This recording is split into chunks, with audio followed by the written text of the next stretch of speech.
महागाव तालुक्यातील भोसा घाटावर रेती माफियांच्या 2 गटात तुफान गोळीबार झाल्याची धक्कादायक घटना काल रात्रीपासून घडली असून या गोळीबारात तब्बल 25 राऊंड फायर झाल्याचे सांगण्यात येत आहे। सदरची रेती माफियामधील गोळीबाराची थरारक घटना ही रस्त्याच्या कारणावरून झाल्याची प्राथमिक स्वरूपाची माहिती पुढे आली।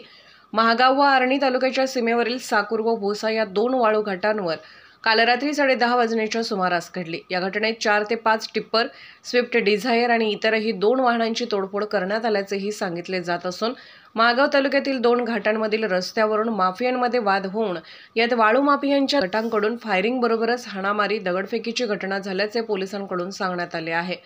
घटनेची माहिती मिळताच काल रात्री उशिरा पोलीस विभागातील मोठे अधिकारी घटनास्थळावर दाखल झाल्यानंतर घटनास्थळावरून 2 जिवंत काडतुसे व 4 रिकामे काडतुसे प्राप्त झाल्याची माहिती पोलिसांनी दिली आहे। या प्रकरणी 2 महागाव पोलिसात 25 जणांवर गुन्हा दाखल करण्यात आला असून पोलिसांनी 4 अटक केली आहे। दुसरीकडून म्हणजेच एका शेतकऱ्याच्या शेतातून रस्ता काढण्यासाठी शेतकरी व रेती चोरात झालेल्या वादाचा व्हिडिओ क्लिप सध्या माहूर तालुक्यात सोशल मीडियावर फिरत आहे। त्या व्हिडिओ क्लिपमधील प्रसंग प्रत्यक्षात अवतरल्यास किंबहुना जर तरचा प्रसंग निर्माण झाल्यास माहूर तालुक्यातील सायफळ येथेही रस्त्याचा वाद कोणत्याही थराला जाणार यात तीळमात्र शंका नसल्याची शक्यता वर्तवण्यात येत असून प्रशासनाने वेळीच सावध होऊन रेतीचोरांच्या मुसक्या ओढाव्यात अशी माफक अपेक्षा सर्वसामान्य बाळगून आहेत।